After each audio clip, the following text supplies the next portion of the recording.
대한 이야기입니다. 이야기를 전해드릴까 합니다. 창세기 1장입니다. 창세기 1장.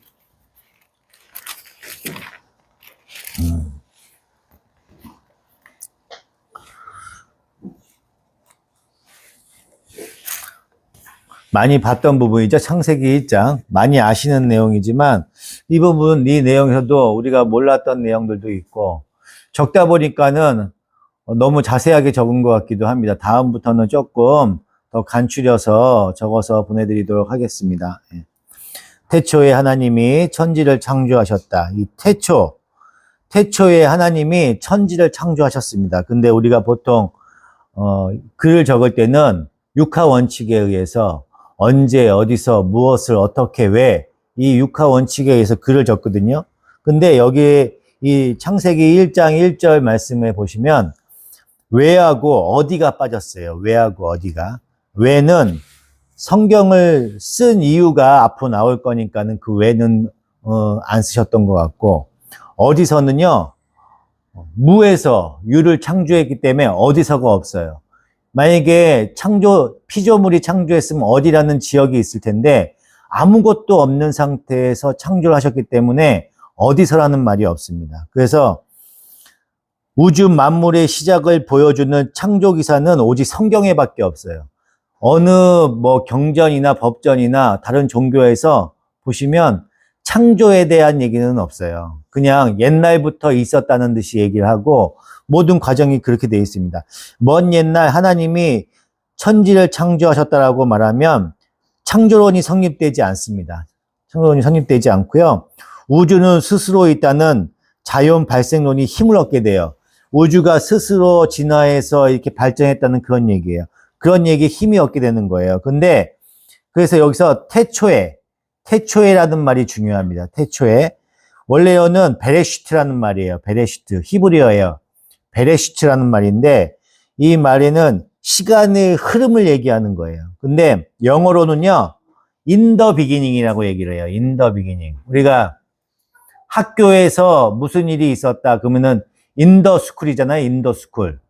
어떤 지점에서 무언 일이 일어났다. 영어 시간에 배우잖아요. at the school 이렇게 at the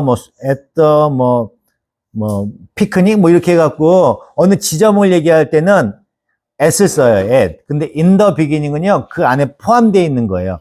학교 안에서 시작되었다. 이렇게 되는 것처럼 시작이라는 그 안에서 시작됐다는 거예요. 그 태초라는 그 시작점. 어떤 태초라는 부분이 있으면 그 안에서 시작됐다는 얘기예요. 그러니까 이게 어떤 딱 한 지점을 얘기하는 게 아닙니다. 그 안을 얘기하는 거예요. 시작이라는 거예요. 비기닝의 그 안을 얘기하는 거예요. 그러니까 시간이 흐르기 전의 시간, 영원 이전의 시간을 의미하는 겁니다. 이게 하나님의 창조된 세상 이전에 거하셨는데 시공간을 초월하셨잖아요. 하나님께서는 시간과 공간을 창조하신 분이기 때문에 시공간을 초월해요. 그래서 어느 지점을 얘기할 수가 없는 거예요. 이게 영원 전부터 불멸하면서 계셨기 때문에 시간과 공간을 초월하시고 그렇기 때문에 어떤 지점, 어떤 장소를 지정할 수가 없는 거예요. 그래서 in the beginning이라고 얘기를 하는 겁니다. 그래서 이 영어 성경의 이 in the beginning이라는 표현이 굉장히 성경적으로 잘 표현한 표현이에요. in the beginning. 그래서 창세기와 성경의 최초 주어는요, 하나님이신 거예요. 하나님. 그죠? 이방 신들은 결코 창조의 속성을 갖지 못합니다. 이 세상은 어떤 피조물이 창조한 것이 아니에요. 창조주이신 하나님의 작품입니다. 그러므로 천지 창조는 믿음의 대상이지 분석의 대상이 아니에요. 우리가 분석해서 알아낼 수가 있는 게 아니야. 그냥 믿는 겁니다. 믿어. 이 창세기 1장 1절은 그게 그냥 믿어지는 거예요. 이 창세기 1장 2절이 믿어질 때 성경 전체가 믿어지는 거예요. 창세기 1장 1절이 믿어지지가 않으면 성경 전체가 믿어지지도 않아. 제가 맨 처음에 성경을 봤을 때 창세기 1장 1절 말씀이 부터 막혔기 때문에 성경을 안 보게 되더라고요.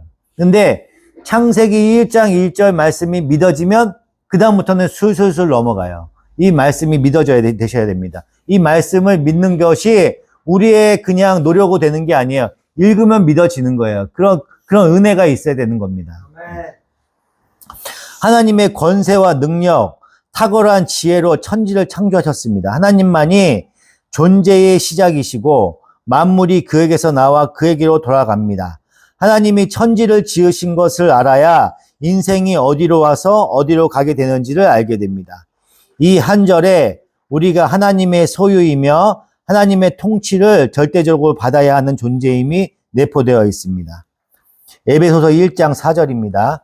하나님께서는 우리를 사랑하셔서 하나님 앞에서 거룩하고 흠이 없게 하시려고 창세전에 우리를 그리스도 안에서 택하여 주셨습니다. 아멘. 성자 하나님께서도요, 이미 창조 사역에 참여하셨습니다. 태초에 천지를 창조하실 때 삼위일체 하나님이 같이 창조하셨어요. 성자 하나님께서도 우리 창조 사역에 동참하셨습니다. 삼위 하나님이 우리를 위해서 어떤 재료로 도움도 없이 창조 사역을 하셨습니다. 무에서 유를 창조하신 하나님을 생각하면요, 이제까지 힘들고 어려워서도 하나님이 내 삶을 새롭게 창조하실 수 있을 것을 믿는 겁니다, 저희가. 예. 우리를 그리스도 안에서 택하셨다고 하니까 우리의 신분이 얼마나 대단한 거예요. 그죠? 천지 창조도 대단한데 그 전에 이미 나를 택하셨대. 그러면 이게 얼마나 우리가 존귀한 존재의 신분인 거예요. 그죠? 그래서 함부로 살면 안 돼요. 내 인생을 헛되이 보내시면 안 된다고. 그냥 허무하게 하루하루를 보내시면 안 돼. 의미 있는 하루하루를 보내셔야 된다고요. 여러분이 얼마나 특별하고 존귀하고 위대한 존재인지를 기억하셔야 돼요. 우리 은혜도 특별한 존재라고. 하루하루를 감사하게 보내야 돼요. 의미 있게. 하나님께서 창세전에 그리스도 안에서 여러분을 택하셨어요. 존재의 발견은 곧 자신을 발견하는 거예요. 내가 어떤 존재인지 아는 사람만이 창조 사역을 할 수가 있어요. 내가 어떤 존재인지 모르기 때문에 그냥 막 사는 거야. 이 인생 한번 태어났다가 죽기 때문에 한 번 사는 인생, 내가 하고 싶은 대로 마음껏 누려야지. 이거는 창조 사역을 알지 못하는 사람이에요. 내가 왜 태어났는지를 모르는 사람들이라고. 그렇기 때문에 이 인생 한 번 한탕주의 이런 것들이 생기는 거예요. 이 세상이 끝인 줄 알아. 지금 살고 있는 이 세상이 끝인 줄 알기 때문에 이 창조 사역을 할 수가 없는 겁니다. 나는 태어날 때부터 존귀한 존재이며 나는 사랑받을 만하고 사랑 베풀기를 즐기는 존재인지를 믿으셔야 됩니다. 여러분들 그걸 믿으셔야 돼. 성부 하나님의 창조 사역을 믿는 사람은요, 자기 자신이 얼마나 대단한 존재인지를 알게 되는 거예요. 거룩하고 흠이 없게 하시려는 그 대단한 목적 가운데 내가 있는 겁니다. 그 거룩으로 나가셔야 돼요, 우리가. 예. 창세기 1장 2절입니다. 땅이 혼돈하고 공허하며 어둠이 깊음 위에 있고 하나님의 영은 물 위에 움직이고 계셨다. 아멘. 창조의 목적은요, 거룩으로 가는 겁니다. 거룩으로. 그래서 창조하셨으면 다 멋있고 아름답고 그래야 돼요. 기다리고 있어야 되는데 그렇지가 않아, 우리 삶은요. 원어에서는요, 2절이 땅이 혼돈하고 이렇게 돼 있는데 그런데 그 땅이라고 표현이 있어요. 그런데 그 땅이. 이렇게 원어에 적혀 있어요. 이렇게 시작이 된다고요. 하나님이 천지를 창조하셨어요. 그런데 그 땅이 혼돈하고 공허하다는 거예요. 지금 2절의 말은. 성부 하나님이 창조하셨어도 성자 하나님이 도와주시지 않으면 혼돈하고 공허하며 흑암이 깊음 위에 있습니다. 우리가 예수님을 믿어도요, 아직 육체의 소욕이 가득하기 때문에 하나님이 내 안에 거하시기가 너무 힘들어. 그래서 숨겨진 하나님의 그 위대한 뜻이 내 시간과 공간 안에 들어오기가 쉽지가 않아요. 내가 그걸 막아. 내가 이 세상을 바라보고 있기 때문에. 나의 혼돈과 공허와 흑암 가운데 하나님의 뜻을 나타내시기 위해서 성자 예수님께서 이 땅에 오셔서 고난을 받으시는 거예요. 그렇기 때문에 우리 대신 고난을 받으시는 거라고, 예수님께서. 광활한 은하계에 철자가 많이 틀렸네. 은하계에 100조 개의 별이 있다고 그래요. 이 우주에 별이 그렇게 많아요. 한 은하에만요 1000억 개의 별이 있어요. 그렇게 가까이 있대요. 그 광대한 은하의 별 중에 하나가 바로 우리 지구입니다. 지구. 작고 푸르스름하고 창백한 점 하나로 바로 지구예요. 이 점 하나가. 그런데 하나님이 우주를 창조하셨어. 그리고 지구를 그 중심으로 창조 사역을 진행하시는데 그 100조개의 별들 중 하나인 이 지구가 얼마나 작고 미약한 존재예요. 그지? 먼지 같은 존재잖아요. 이 지구가. 근데 질서를 따라서 이 모든 별들이 움직여요. 같이. 예? 이 지구 하나를 위해서. 하나라도 질서가 어긋나버리고 깨져버리면요, 안 돼요. 이 질서가 어긋나. 태양이 우리 지구랑 조금만 멀어져도요, 우리는 다 죽어요. 여기 아무도 살 수가 없어. 지구가 이렇게 돌지 않으면요, 아무도 못 산다니까? 이렇게 공전하지 않으면요, 아무도 못 살아요. 이 자그마한 질서가 우리를 여기서 지금 생명체가 살 수 있게 만들어주시는 거예요. 이렇게 광대하고 크신 하나님이 질서와 관계, 시간과 공간 안으로 들어오셨어요. 그래갖고 넓디 넓은 은하계에서 지구라는 하나의 작은 별, 그 중에서도 마리아라는 한 여인의 자궁 안에 티끌이 돼서 오신 거예요. 그 예수님께서. 창조 사역을 위해서요, 관계와 질서 속으로 들어오시는 것이 예수께서 십자가가 같이 있는 고난이에요. 그러니까 그 무한하신 그 하나님께서 우리 나약하고 부족한 이 티끌 같은 우리들을 구원하시려고 티끌 먼지 같은 존재로 들어오신 거예요. 그 마리아의 자궁 안으로. 흑암과 혼돈과 고난이 있는 곳, 그곳으로 들어가는 곳, 어렵고 지치는 상황 속으로 한 점이 되어 들어가는 것이 성자 하나님의 사역이란 말이에요. 그게 하나님이 낮은 자로 내려오신 그 하나님이 성자 하나님의 모습이시라고. 우주가 너무나 광활하지만 그 별들이 질서 있게 움직이면서 자기 일을 잘 해주지 않으면요, 무너질 수밖에 없어요. 무신론자들은요, 지구는 우주의 먼지가 같다고 불과하다고 얘기를 해요. 그죠? 그렇지만 하나님의 입장에서는요, 하나님이 당신이 공업 가운데 매달아 두신 이 땅과 이곳에 사는 인생들, 이 우리들 모습이잖아요. 우리들이 얼마나 귀한지 몰라요. 그래서 온 천하보다 귀한 영혼이라고 얘기하는 거예요. 한 영혼이 귀하다고 얘기하는 거예요. 하지만 눈만 뜨면요, 보이는 세계가 우리들은 절망적이야. 사는 게 너무 힘들어. 그죠? 이 푸르스름하고 창백한 한 점밖에 안 될 것 같은 나를 보면서도요, 어마어마하게 세상에 주눅이 들어요. 이 지구만 봐도 그래요.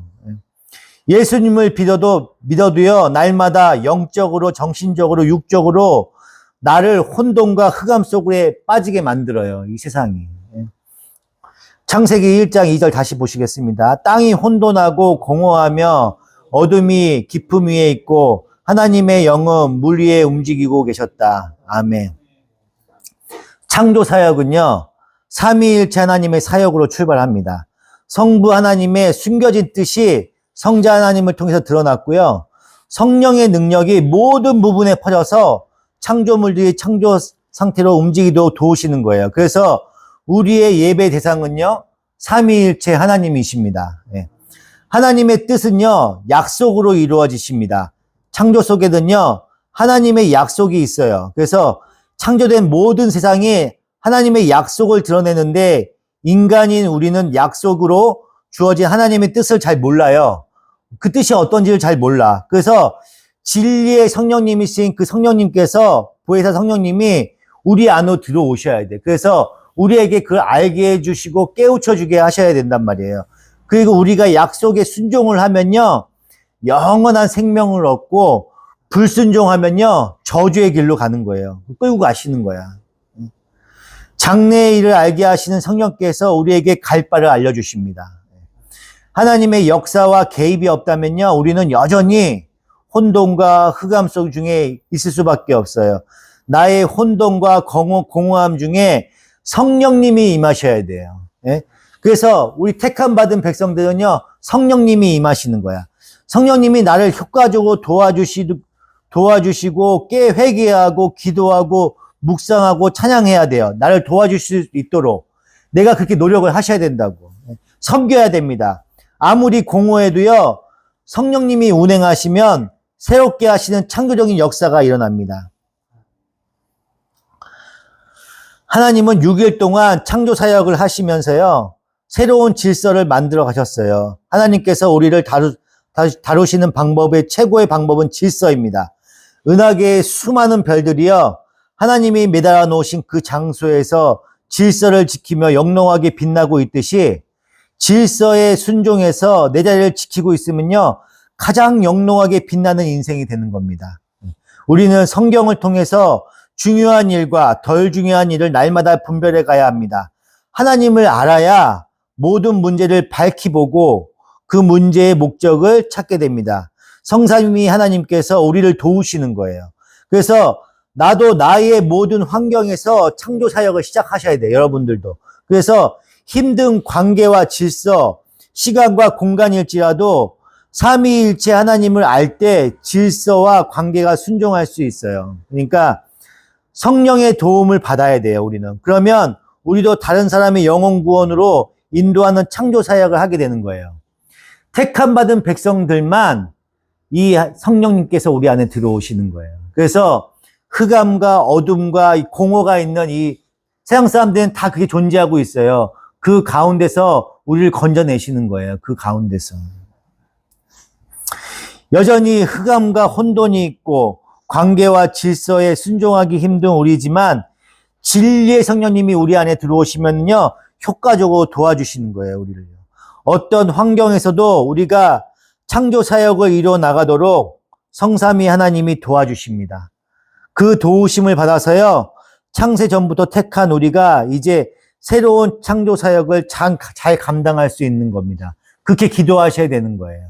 내 안에 그 성령님이 오시는 겁니다. 그 만물을 주관하시는 그 하나님께서, 그 삼위일체 하나님, 창조 사역을 같이 함께 하시고 태초에 모든 것을 창조하신 그 성자 하나님께서 모든 것을 다 내려놓으시고 우주 만물의 그 가운데서 티끌밖에 안 되는 우리 안으로 들어오셔갖고 우리를 구원해 주시려고 그 낮은 자리로 오신 거란 말이에요. 그래서 우리 신분을 이렇게 높게 만들어 주신 거예요. 그렇기 때문에 우리의 삶은요, 굉장히 값진 삶이에요. 누구 하나 값지지 않은 사람들이 없어. 너무나 고귀한 자들이고요. 그 값진 인생을 내가 값지게 살아가셔야 돼. 헛되게 사시면 안 됩니다. 말씀 안에 살아가셔야 되고요. 영혼 구원에 힘쓰셔야 되고요. 창조 사역에 동참하셔야 되는 거야. 그래서 내 삶 가운데서 언제나 주님이 함께 하시고 내가 내 스스로 살려고 노력하는 것이 아니라 하나님과 언제나 동행하면서 함께 나아가셔야 되는 겁니다. 그렇게 기도하셔야 되는 거야. 그래서 말씀을 놓으시면 안 되고 언제나 예배 자리에서 함께 하는 게 아니라 내 삶 가운데서 주일과 수요 예배와 목장 모임에서만 주여하고 외치는 게 아니라 내 삶 가운데서 언제나 주님과 함께 동행하셔야 된다고. 명심하셔야 돼요. 이 말씀을 그래서 제가 자꾸 그래도 큐티도 새롭게 새로운 책으로 한번 해보자고 말씀드리는 거고, 이제 11월 달부터는 그거를 한번 적용해서 한번 해볼 거예요. 한 3개월 정도만 해보고 여러분들의 의견을 받아서, 저는 강제로 안 해요. 의견을 받아봐서 지금이 더 좋은지 아니면 이 책이 마음에 드는지 그걸 보신 다음에 남들이 어떻게 하는지도 봐야 되는 거고요. 우리 안에서 너무 갇혀 있으면 안 돼. 다른 사람들도 어떻게 하는지도 보고 어떻게 말씀을 보는 것도 중요하고 프로그램이 굉장히 중요합니다. 말씀을 보는 것도 중요하지만 내가 한 영혼이 살아나는지도 봐야 되고, 우리 연수가 요새 큐티도 잘하는데 우리 연수가 살아나는지도 봐야 되고, 우리 또 정무도 지금 어려운 가운데 있고, 광석이도 어려운 가운데 있고, 조소연 자매님도 어려운 가운데 있지만 그분들이 집에서 신앙 가운데서 온전히 하나님 앞에 나가려면 좋은 말씀을 많이 봐야 되고 간증도 봐야 되고 내 삶 가운데 함께 동행할 수 있도록 밑거름을 깔아줘야 돼요. 그런 과정이 필요하기 때문에 이번에 택한 거니까 여러분들도 잘 따라주시고, 조금 불만이 있을 수 있어요. 새로운 책 굳이 필요해? 돈도 없는데 꼭 이런 거 사야 돼? 그렇게 생각할 수도 있지만 한번 3개월만 한번 해보자고요. 해보고 그래도 이 책이 마음에 안 들면 그때 또 바꾸면 돼. 또 뭐 생명의 말씀이라는 것도 큐티 책이 있어요. 그 책도 되게 좋다는 거 알고 있거든요. 근데 그 책을 한번 해볼까 하다가 저번에 그때 책 사러 갔을 때 그 책 봤었어요. 책이 좋더라고. 근데 우리 아이들한테는 좀 안 맞는 것 같아서 좀 어려울 것 같아서 그때 말았는데, 그래서 그림책 같은 걸 골랐던 거예요. 근데 또 그림책은 또 책이 너무 단순한 것 같고, 하여튼 조금씩 바꿔가면서 여러 가지로 우리도 시도해보고, 그렇게 해서 우리 교회 사람들이 또 살아나고, 또 새로운 성도들도 거기에 또 적응하면은 또 늘어나고, 그런 역사가 일어나면은 얼마나 값진 겁니까? 그렇게 해서 한번 끌어나가는 우리 늘평안교회 성도들이 되고 믿음 가운데 역사하셔서 하나님과 동행할 수 있으면은 그것만큼 바라는 게 어딨어요. 가만히 있으면은 그냥 가만히 있게 되더라고요.